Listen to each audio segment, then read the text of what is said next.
یعنی نماز فجر میں ہر رکعت میں نہیں تو پہلی رکعت میں یا دوسری رکعت میں سورہ یوسف ضرور پڑھتے تھے، حتیٰ کہ جو مقتدی تھے پیچھے وہ بعض اوقات عرض کرتے کہ آپ اتنی طویل نماز کرواتے ہیں کہ ہمیں خوف ہو جاتا ہے کہ کہیں سورج طلوع نہ ہو جائے، کہیں سورج طلوع نہ ہو جائے۔ آپ کا جواب سنیں، آپ نے فرمایا کہ اگر سورج طلوع ہو گیا تو رب کائنات ہمیں غافلوں میں نہیں لکھے گا بلکہ اہل ذکر میں لکھ دے گا کہ سورج طلوع ہوا ہے نماز میں تلاوت کرتے ہوئے، سوتے ہوئے نہیں ہوا۔ اللہ اکبر، یا رسول اللہ، یا علی، زندہ باد، زندہ باد۔ یعنی ہمیں اہل ذکر میں لکھ دے گا۔ پوچھا گیا کہ ہر نماز فجر میں رکعت میں سورہ یوسف تلاوت کیوں کرتے تھے؟ تو محدثین نے لکھا کہ اس کا سبب یہ ہے، اس کی وجہ یہ ہے کہ آقا کریم علیہ الصلوۃ والسلام نے حضرت عثمان غنی کو جنت کی بشارت بھی دی اور ساتھ یہ بتایا ہوگا کہ آپ کے ساتھ بھی آپ کے گھر میں مدینہ میں ایسا ہونے والا ہے جیسا حضرت یوسف علیہ السلام کے ساتھ ہوا تھا۔ سبحان اللہ۔ اور آپ سب کو معلوم ہے حضرت عثمان غنی کے ساتھ کیا ہوا۔ آپ کو آپ کے گھر کے اندر ہی قید کر دیا گیا، محصور کر دیا گیا، کھانا تک نہیں پہنچتا تھا، اندر پانی تک نہیں پہنچتا تھا، قید میں رکھا گیا۔ اور آپ نے منع فرما دیا، اعلان کر دیا کہ مدینہ میں کوئی بھی تلوار میرے دفاع میں نہیں نکالے گا۔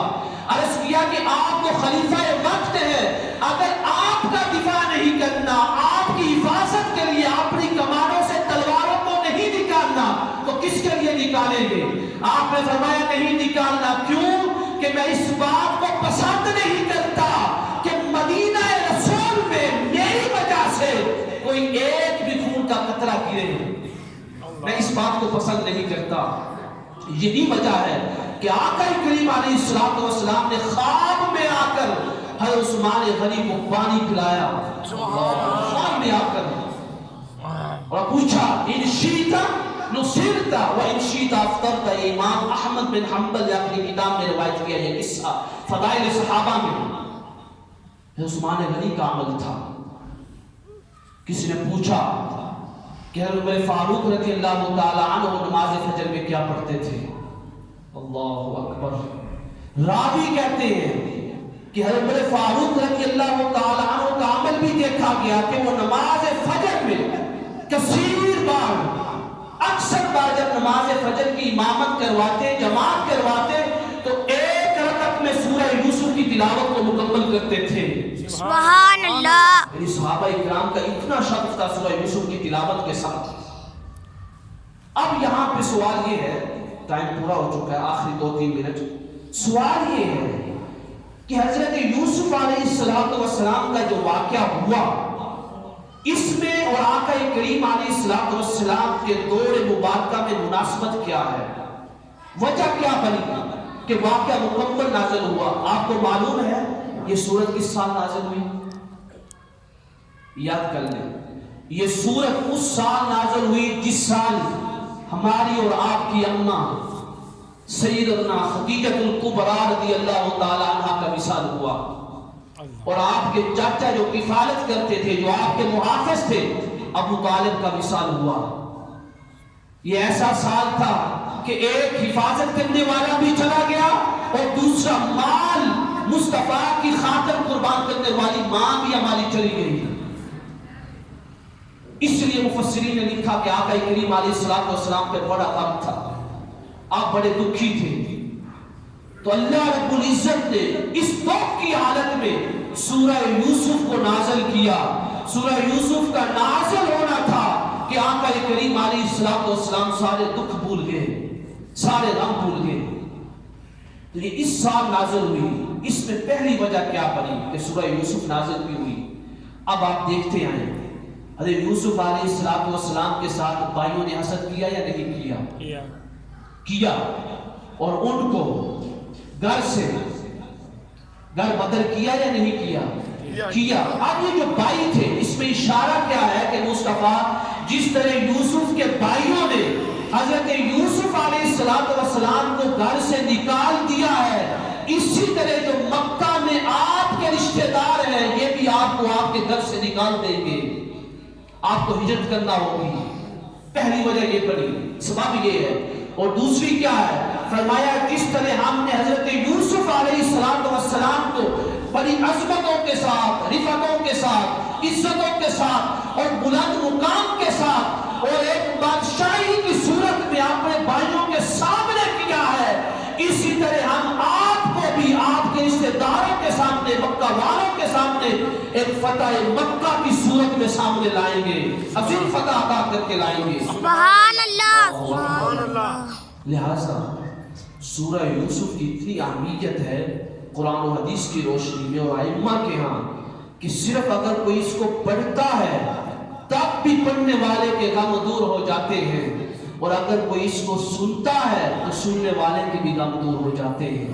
تو پتہ کیا چلا کہ جمعۃ المبارک ان بابرکت ساعات میں اگر ہم پورے ہفتے میں پڑھ نہیں سکتے تو چلے جو 45 منٹ کا جو وقت ہوگا اس میں ہم سورہ یوسف کو سن تو سکتے ہیں۔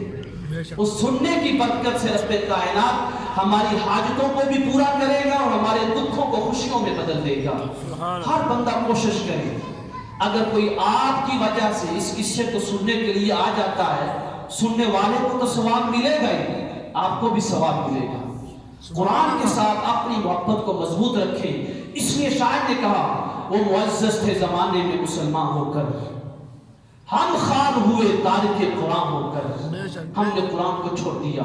مصنف ابن ابی شائبہ میں ایک واقعہ ہے، یہ میں قرآن کی محبت کا بتلا رہا ہوں۔ مصنف ابن ابی شائبہ میں ایک شخص ہر روز سیدنا عمر فاروق رضی اللہ تعالی عنہ کے دروازے پہ آیا کرتا تھا، دستک دیتا تھا کہ اللہ کے نام پہ کچھ دے دو، اللہ کے نام پہ کچھ دے دو، اللہ کے نام پہ کچھ دے دو۔ فقیر بن کے آتا تھا ہر روز۔ آپ نے اس فقیر کو کہا کیا تیرے پاس قرآن نہیں ہے؟ اللہ اکبر، کہ تو میرا دروازہ آ کے دستک دیتا ہے، کھڑکھڑاتا ہے، کہ تیرے پاس قرآن نہیں ہے؟ قرآن کے دروازے پہ جا کر دستک دے کہ تو مجھے دے، قرآن سے مانگ جا کے۔ اس کے بعد وہ شخص نہیں آیا، کافی دن گزر گئے۔ یہ مصنف ابن ابی شائبہ میں، کتاب الزہد میں، دیگر حدیث کی کتابوں میں ہے۔ آپ نے پوچھا کہ وہ فقیر کہاں گیا جو ہر روز میرے دروازے پہ آ کر دستک دیتا تھا اور مانگتا تھا اللہ کے نام پہ؟ وہ نظر نہیں آ رہا۔ آپ بازار میں نکل پڑے، ڈھونڈتے ہیں اس کو، ملے تو صحیح، آج ناراض تو نہیں ہو گیا؟ آج کل فقیر بھی ناراض ہو جاتے ہیں، ناراض تو نہیں ہو گیا؟ آپ بازار میں نکلے، دیکھا وہ جو دروازے پہ دستک دیتا تھا اس کے ارد گرد لوگوں کا ہجوم ہے، سبحان اللہ، لوگ جمع ہیں۔ آپ نے دیکھا کہ ماجرا کیا، دیکھتے تو ہے قریب جا کے یہ کر کیا رہا ہے، کہ کوئی تعویذ دھاگا تو نہیں شروع کر دیا؟ جیسے آج کل 2 نمبر، آج کل جس کو کوئی عمل نہیں ملتا نا وہ تعویذ دھاگا شروع کر دیتا ہے۔ تعویذ دھاگے بھی اس کے سرے جو نسبتوں والے ہیں، جو اللہ والے ہیں، جو معروف ہوں۔ آپ کپڑا بھی لینے جاتے ہیں نا تو کپڑا بھی اس دکان سے لیتے ہیں جس دکان کا کپڑا معروف ہو، جس کمپنی کا کپڑا معروف ہو۔ آپ اس دکان سے کپڑا بھی نہیں لیتے، اس کمپنی کا کپڑا بھی نہیں لیتے جو کمپنی مجبور ہو، جس کو کوئی جانتا بھی نہ ہو۔ تو تعویذ دھاگے لینے کے لیے ہر ایک کے پاس چلے جاتے ہو؟ ان کے پاس جاؤ جو معروف ہے نسبت کے لحاظ سے، جو اللہ والے ہیں، ان کے پاس جائے کہ کہیں یہ تعویذ دھاگا تو نہیں شروع کر کے بیٹھا لوگ جمع ہو گئے۔ آپ نے کیا دیکھا کہ وہ تو دکان کھول کے بیٹھا، اس کی دکان پہ رش ختم ہی نہیں ہو رہا۔ پوچھا کیا ہوا فقیر، اب آتے نہیں ہو؟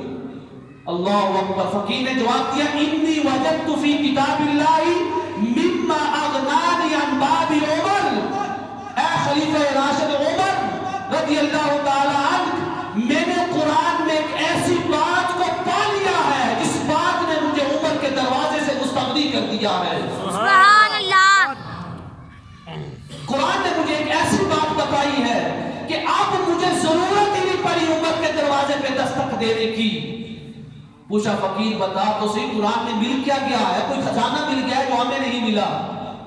فقیر نے عرض کیا ہم نے یہ پڑھا فی السماء رزقکم وما توعدون، کہ تمہارے رزق کا وعدہ تمہارے رب نے کر لیا ہے، اب چاہے تم پہاڑوں کی ان کی تاریکیوں میں ہو، چاہے زمین میں کہیں بھی ہو، وہ رزق تمہارے تک پہنچ پہنچ کر رہے گا، بس کسی آیت کو پا لیا ہے، اب مجھے کسی کے دروازے پہ جانے کی ضرورت نہیں پڑتی۔ سبحان اللہ۔ یہ قرآن ہے جو ہمیں مستقبل کر دیتا ہے، جو ہمیں لوگوں کے در پہ جانے سے محفوظ کر لیتا ہے، ہماری عزت کو بھی بچاتا ہے۔ اے نوجوانوں، اے مسلمانوں، آؤ اللہ کی طرف، آؤ اس قرآن کی طرف۔ یہ واقعہ یوسف علیہ السلام کو سننے کے لیے اگر آپ ریگولر آئیں گے، آج جمعے کو اسی جامعہ مسجد انوار مدینہ میں 1:30 بجے شروع ہوگا اور 2:15 بجے ختم ہو جائے گا، یہ تو افتتاحی جمعہ تھا اس قصے کے لیے، تو آپ کو جو بھی برکتیں ہم نے بیان کیا خود محسوس کریں گے۔ ایمان کے ساتھ آنا، یقین کے ساتھ، تجربے کے ساتھ نہیں کہ چلیں یار تجربہ کرتے ہیں کہ ہماری بھی خواہش پوری ہوتی ہے، نہیں، ایمان کے ساتھ آنا، یقین کے ساتھ آنا، بیان کرنا ہمارا فریضہ ہے، عطا کرنا مصطفیٰ کے توسط سے رب کائنات دیتا ہے۔ سبحان اللہ۔ میں واللہ یؤتی و انما انا قاسم، مصطفیٰ کی محبت ایسے لے کے آؤ کہ سن تو یوسف علیہ السلام کا قصہ رہے ہیں، یہ قصہ ملا کیسے؟ مصطفیٰ کی برکت سے، وجود مصطفیٰ کی برکت سے۔ اللہ رب العزت کے حضور دعا ہے کہ رب کائنات ہمیں اس پہ عمل کرنے کی اور اس کو ایمان اور شوق کے ساتھ سننے کی توفیق عطا فرمائے۔ 10 منٹ ٹائم رکھا ہے سوال و جواب واسطے، تاکہ لوگ اج کل لوگوں کو مسئلے مسائل نہیں مل رہے، لوگ بڑے پریشان ہیں مسئلے مسائل تو بھی، کوئی بھی دوست اٹھ کے کوئی مسئلہ مسائل ہوئی سکتا ہے۔ 10 منٹ اصل ٹائم لکھا ہے، 10 منٹ جو مسئلہ مسائل ہے کسی قسم میں کوئی انسان پوچھ سکتا ہے۔ سنتوں کا مسئلہ فجر کے نماز کی سنتوں کے بعد، سنتوں کے وقت اگر کوئی پیچھے آگے کھڑا ہو جائے تو کیا اس کے آگے سے گزر سکتے ہیں کہ نہیں گزر سکتے؟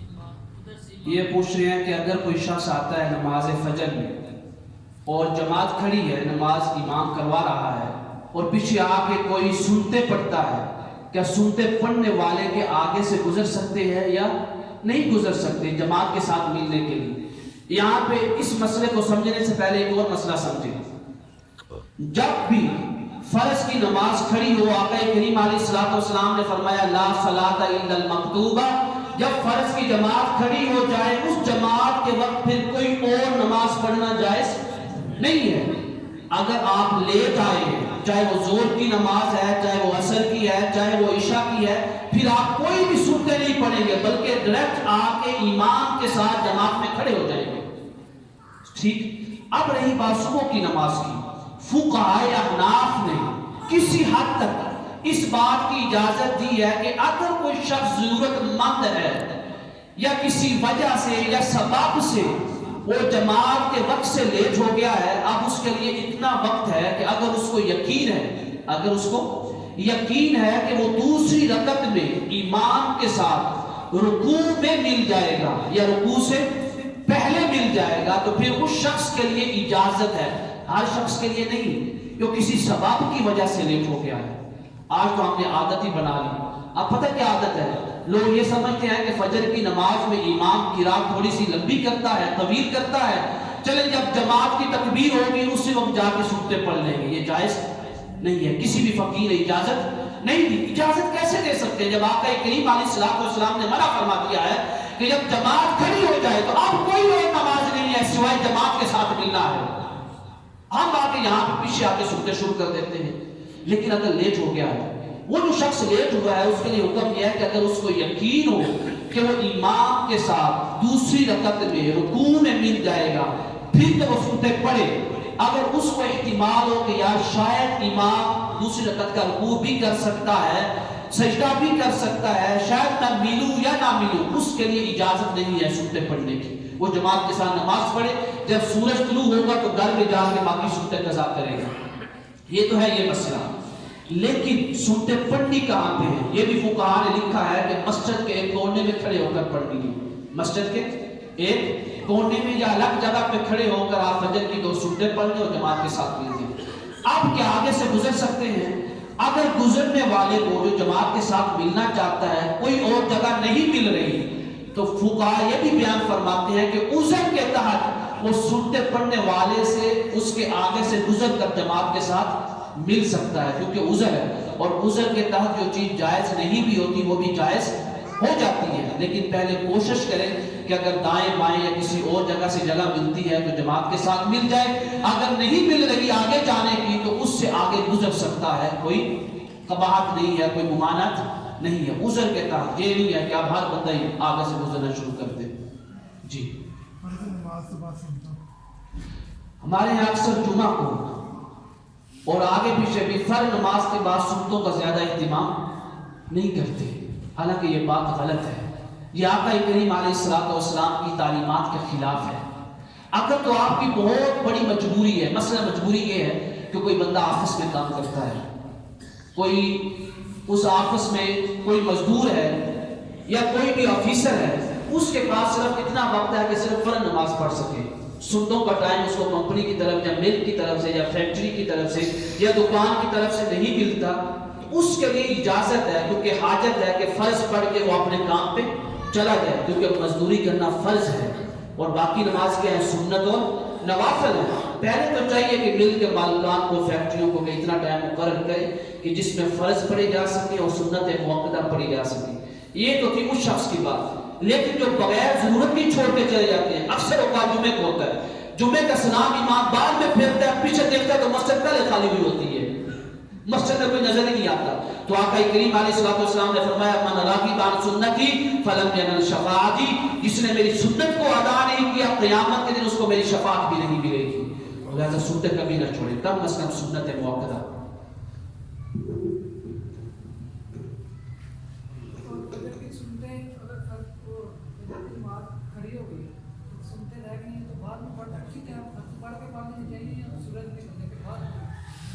اگر سنتے رہ گئی ہیں تو فوراً سلام پھیرنے کے بعد نہیں پڑھنی، سورج طلوع ہونے کے بعد آپ پڑھیں، چاہے مسجد میں پڑھ لیں چاہے گھر میں جا کر پڑھ لیں۔ اگر فوراً پڑھیں گے تو لوگ معمول بنا لیں گے، لوگ یہ سمجھیں گے کہ شاید کہ فجر کی نماز کے بعد بھی نماز پڑھنا جائز ہے۔ پہلے ہی ہمارے یہاں دین کا علم کم ہے، اگر یہ لوگ پڑھنا شروع کر دیں گے پھر کس کس کو ہم سمجھائیں گے؟ لہٰذا فجر کی نماز کے فوراً بعد نہیں پڑھنی، سورج طلوع ہونے کے بعد پڑھنی ہے، قضا کی نیت کرنی ہے۔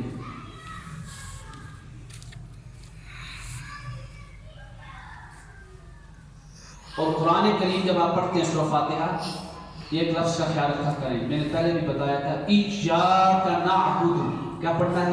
ایاک، شد کے ساتھ۔ ہمارے یہاں اکثر لوگ 95% لوگ کیا پڑھتے ہیں؟ ایاک نعبد، کیا پڑھتے ہیں؟ ایاک نعبد۔ پتہ ہے اس کا معنی کیا ہے؟ ایاک کا معنی ہوتا ہے بغیر شد کے، سورج کی روشنی۔ کس کی روشنی؟ سورج کی روشنی۔